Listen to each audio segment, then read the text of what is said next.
गांव कुंतलपुर, जहां दर्शन दिए सूर्य देवता ने। हाँ जी। और ये चट्टाने है ना, जो पानी में दिखाई दे रही है, पानी किनारे की इस साइड की भी हैं, उन सब के ऊपर वो घोड़ों की टापों के निशान बने हुए हैं। ये कुछ इस तरह की सीढ़ियां बनी हैं, यहीं से उतर के अपन को नीचे जाना होगा। और सामने जैसा कि आप देख रहे हैं वो भैरी आसन नदी। लक्ष्मण जी ने जब ये नगर कुंतलपुर बसाया, इसकी नींव लगवाई, उस समय ये शंकर जी की प्रतिष्ठा कराई। और ये शिव जी जो है ये घटते बढ़ते रहते हैं। द्वापर युग में यहाँ महामुनि दुर्वासा जी ने चातुर्मास किया था। देवी ने यहाँ नीचे नदी में भगवान सूर्य प्रत्यक्ष दिखाई दे रहे थे। स्नान करने के बाद भगवान सूर्य का आवाहन किया, वो नीचे नदी में उतर पड़े। ये भगवान शिव जी हैं, तो ये घटते बढ़ते रहते हैं। 80-90 साल के बुजुर्ग, 90-100 साल के जो बुजुर्ग हैं, वो बताते हैं कि हमने ये इतने बड़े देखे और अच्छा। ये आकार इनका बढ़ रहा है। हम लोग पहुंच चुके हैं आसान नदी के किनारे, और यहाँ पे कुछ चट्टान है। इस चट्टान पे घोड़े के जो पैर होते हैं, जो खुर होते हैं, उसके निशान यहाँ देखने को मिलेंगे।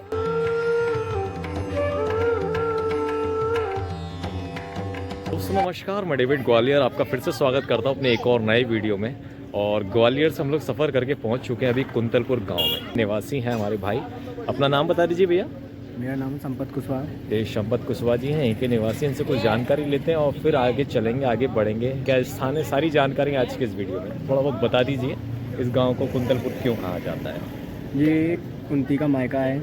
और आगे क्या क्या है। आगे है एक मंदिर, डैम है, बगल में करुणा बाबा का मंदिर भी है। हाँ, और आगे क्या विशेष मंदिर है बोलते हैं, इस माँ कुंती जी का मंदिर। हाँ, आगे है। हाँ, वहाँ पे कुछ सूर्य मंदिर। हाँ, सूर्य मंदिर भी है। वहाँ सूर्य भगवान उतरे थे वहाँ पर। वहाँ उतरे थे। हाँ। तो वहाँ पे काफ़ी कुछ ऐसी बातें हैं महाभारत से हाँ। जुड़ी हुई, जिनको आज के इस वीडियो में आपको दिखाएंगे और कुछ जानकारियाँ और भी जुटाएंगे। तो भैया यहाँ मिले थे, तो शुरुआत में मैंने उनको आप लोगों को दिखाया, इनसे कुछ बातचीत करी। तो बहुत बहुत धन्यवाद। ये रोड से ही आपको दूर से नज़र आ जाएगा।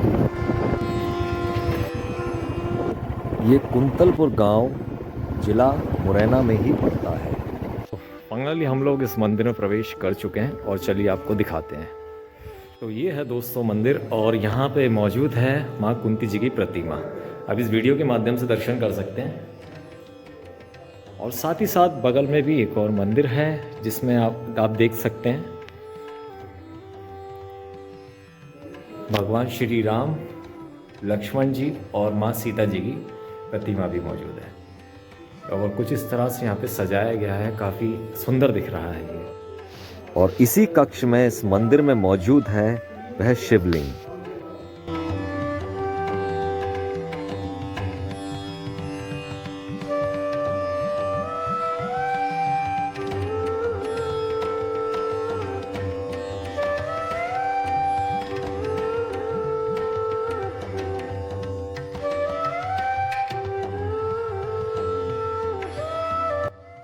यहाँ आपको देखने को मिलेंगी काफ़ी सुंदर कलाकारी, जो कि इस मंदिर की दीवारों पर मौजूद है।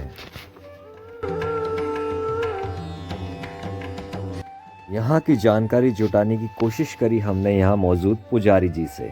शायद ही कोई इनसे बेहतर हमें यहाँ की जानकारी दे पाता। हमारा नाम गुरु महाराज का, सब संतों का, ठाकुर जी का दिया हुआ छोटा सा नाम है आशाराम दास त्यागी। चीन है।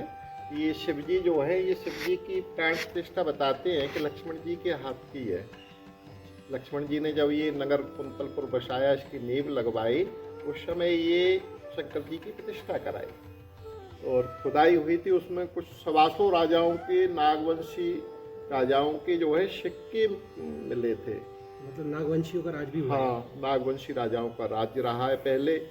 और 250 ग्राम का बीछिया निकला था एक, जो है 36 फुट गहराई में। 6 मोती निकले थे। ऐसे कुछ अवशेष जो है, अजय शंकर जी पुरातत्व जनक थे, उनके समय में खुदाई हुई थी। उस समय ऐसे कुछ अवशेष निकले थे। यहाँ भी खुदाई हुई थी। यहाँ भी कुछ सिक्के वगैरह जो है, पुरानी ईंटें, हवन कुंड, छोटी छोटी मूर्तियाँ, ये सब निकले थे। और ये शिव जी जो है ये घटते बढ़ते रहते हैं। द्वापर युग में यहाँ महामुनि दुर्वासा जी ने चातुर्मास किया था। उस समय नगर के राजा महाराज कुंती भोज थे। जब यहाँ महामुनि दुर्वासा जी ने चातुर्मास के लिए जब ये जगह निश्चित की, तो नगर के राजा कुंती भोज महाराज थे। महाराज कुंती भोज से कहा, राजन आप हमारी व्यवस्था कर सको तो हम यहाँ चातुर्मास करना चाहते हैं जी। तो राजा ने कहा, बोले महाराज आपकी सब व्यवस्था की जाएगी। महलों में जाकर के मंत्रियों से कहा, सब मंत्रियों ने मने कर दिया। रानियों से कहा, रानियों ने मने कर दिया। सब दास दासियों ने मने कर दिया। हमसे महामुनि दुर्वासा जी की सेवा नहीं बनेगी, क्योंकि महामुनि दुर्वासा जी बहुत ही क्रोधी स्वभाव के थे, श्राप और वरदान देने में सामर्थ्यवान थे। तो उनकी सेवा को कोई तैयार नहीं हुआ। महामुनि की सेवा को तैयार ना होने के कारण राजा निराश हुए। बेटी कुंती ने पूछा, बोले पिताजी क्या बात है, क्यों निराश हो? बोले बेटी महामुनि दुर्वासा जी चातुर्मास करना चाहते हैं, उनकी सेवा के लिए कोई तैयार नहीं है। तो बोले निराश मत होइए, मैं उनकी सेवा करूंगी। कुंती देवी की अध्यक्षता में महामुनि दुर्वासा जी के यहाँ चातुर्मास की सेवा संपन्न हुई। सेवा से महामुनि दुर्वासा जी प्रसन्न हुए। तो महामुनि दुर्वासा जी ने कुंती जी के भविष्य के बारे में देखा कि इनको पुरस्कार में क्या देना चाहिए, आशीर्वाद में जी। तो इनके भविष्य को देखा तो पाया इनका विवाह महाराज पांडु हस्तिनापुर नरेश के साथ होगा और उनको श्राप लग जाएगा, कोई पुत्र पैदा नहीं हो पाएंगे। तो इनको पुत्र प्राप्ति हेतु 5 देवताओं के आवाहन के मंत्र दिए। बोले बेटी जब भविष्य में जरूरत पड़े तो इनका आवाहन करना। मंत्र दे करके चातुर्मास पूरा करके महामुनि दुर्वासा जी अन्यत्र चले जाते हैं। कुंती देवी ने यहाँ नीचे नदी में भगवान सूर्य प्रत्यक्ष दिखाई दे रहे थे। स्नान करने के बाद भगवान सूर्य का आवाहन किया, वो नीचे नदी में उतर पड़े। कुंती देवी ने कहा, बोले महाराज आप अपने लोक को वापस जा सकते हो, मैंने तो मंत्र परीक्षण किया है। बोले देवी हमारा दर्शन निष्फल नहीं जाता है। तो कुंती देवी को भगवान सूर्य छोटी अवस्था में कर्ण को गोदी में देकर के चले जाते हैं। लोक निंदा की भय से कुंती डर जाती हैं। वो उस बालक को नदी के जल में प्रवाहित कर देती है। लोक निंदा की भय से कुंती डर जाती है। नदी के जल में एक घास की पिटारी बना करके उसमें प्रवाहित कर देती है। कछुआ घास की पिटारी को नीचे जो है अपनी पीठ लगा करके दिशा देता हुआ गया है। ये आशन नदी है और इस जगह को कर्णखार कहते हैं। ये नदी क्वारी नदी में मिलती है, क्वारी चंबल में मिलती है, चंबल यमुना जी में मिलती है, यमुना जी गंगा जी में, प्रयाग में विलय होती हैं। और प्रयागराज और काशी जी के बीच में चंपा नगरी पड़ती है, जहाँ के अधिरथ और राधे दोनों पति पत्नी स्नान करने के बाद भगवान सूर्य को जल दे करके भगवान सूर्य का ध्यान कर रहे थे। उनसे जाकर के वो घास की पिटारी टकरा जाती है और वो महाराज पांडु के सारथी थे, अधिरथ। हाँ जी। इस प्रकार से इधर विवाह होकर के महाराज पांडु के साथ विवाह होकर के कुंती जी हस्तिनापुर पहुंच जाती हैं और उनके सारथी को जब कर्ण मिलते हैं तो सारथी के द्वारा कर्ण भी हस्तिनापुर से जुड़ जाते हैं। अच्छा। ये यहाँ के बारे में जो है इसलिए कथा कर्ण आती को है। सूर्यपुत्र कहते हैं। कर्ण को सूर्यपुत्र कहा जाता है। सूर्यपुत्र कुंती जी के ज्येष्ठ पुत्र हैं, लेकिन लोक निंदा की वजह से उनको बहा दिया था। ये भगवान शिव जी हैं, तो ये घटते बढ़ते रहते हैं। 80-90 साल के बुजुर्ग, 90-100 साल के जो बुजुर्ग हैं वो बताते हैं कि हमने ये इतने बड़े देखे और ये आकार इनका बढ़ रहा है। अच्छा। ये शिव जी जो है ये घटते बढ़ते रहते हैं और ये बढ़ रहे हैं। शाम को जो है अंधेरा होते ही फिर कोई नहीं आएगा यहाँ। हालांकि लाइट है, सब सुख सुविधा है, लेकिन वो नहीं। फिर तो कोई फोन करेगा, बोले आप हैं क्या, जरूरत होगी तो विशेष जरूरत तो तभी आएगी, काम है तो आना होगा। ये सब जानकारी के बाद महाराज जी वो स्थान दिखाने ले गए जहाँ आए थे सूर्य देवता। और ये चट्टाने है ना जो पानी में दिखाई दे रही है, कछुआ ये ऐसे उड़ना पड़ेगा। हाँ जी। ये बमुल के सामने ठीक। और कछुआ ये पानी किनारे की साइड की भी है। सब के ऊपर घोड़ों की टापों के निशान बने हुए हैं। अच्छा।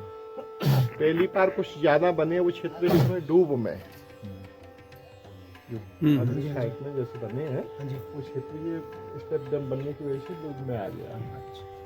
पानी रोक लिया, पानी ज्यादा बढ़ गया है इस कारण। पानी रुका हुआ है क्योंकि वो सीढ़ी बनी है और वो उसके ऊपर टापों के निशान बने जहाँ भगवान सूर्य का आवाहन किया। वहाँ तक जाके देख सकते हैं ना। हाँ, तो दोस्तों अभी जैसे कि जो जानकारी आप लोगों ने इस वीडियो के माध्यम से देखी, जो पीछे बह रही है एक आसान नदी, इस आसान नदी के करीब जा रहे हैं और बताते हैं यहीं पे स्वयं सूर्य देवता उतरे थे और उन्होंने माँ कुंती देवी जी को दर्शन दिए थे और वहाँ पे उनके रथ के कुछ निशान हैं और उनके घोड़े के पैरों के चिन्ह भी मौजूद हैं, जो कि उनके ताप से जो धरती थी, जो चट्टान थी, वो पिघल गई थी और वहाँ पे कुछ उनने छाप छोड़े थे। उन छाप को दिखाने चलते हैं आपको और इस नदी के किनारे।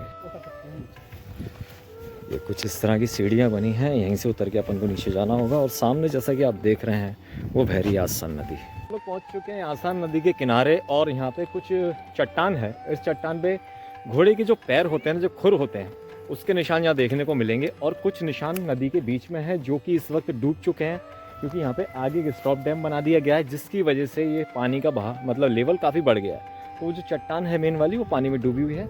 बाकी जो यहाँ मौजूद है, जो घोड़े के निशान थे, सूर्य देवता जिस रथ से सवारी करते थे, तो उस रथ के जो साथ में जो घोड़े चलते थे, उनके कुछ निशान यहाँ देखने को मिले हैं, वो आपको दिखाते हैं। और ये निशान सूर्य देवता के तप के कारण बने। जिस जगह वो खड़े हुए थे यहाँ पर अपने रथ के साथ, तो ये चट्टान जो थी ये मोम की तरह पिघल गई थी और पिघलने के कारण इस तरह के निशान बने थे। और आप इसके अंदर ध्यान से देखेंगे ना, ये देखिए जो खुर होते हैं, दो खुर के बीच में जो निशान होता है, वो भी आपको साफ तौर पे यहाँ देखने को मिलेगा। आपको देखने को मिलेंगे, ये इस तरफ भी हैं, यहाँ पर भी देखने को मिलेंगे, काफ़ी जगह ये मौजूद हैं। और जैसे जैसे आप आगे बढ़ते जाएंगे, आपको चिन्ह और भी ज़्यादा मात्रा में दिखना शुरू हो जाएंगे। पर बताते हैं कि इस पानी के अंदर भी एक विशाल चट्टान है, जो कि इस पानी के लेवल बढ़ने के कारण डूब गई है। उसमें है रथ के पहियों के निशान। बात करें दोस्तों इस नदी के बारे में, तो ये नदी यहाँ से बह के काफ़ी सारी नदियों में मिलती है और फिर आखिर में जाके गंगा में मिल जाती है। तो ये है आसान नदी और आसान नदी के किनारे ये मौजूद है मंदिर और इसके विषय में महाभारत में भी जिक्र किया गया है, जैसा कि यहाँ के महाराज ने आपको बताया। तो आज की इस वीडियो को दोस्तों यहीं समाप्त करते हैं। मिलते हैं जल्दी एक और नए वीडियो में। ये वीडियो आप लोगों को कैसा लगा प्लीज़ बताइए और हमारे चैनल पर नए तो प्लीज़ सब्सक्राइब कर लीजिए। तब तक के लिए इजाज़त दीजिए। जय हिंद, जय भारत।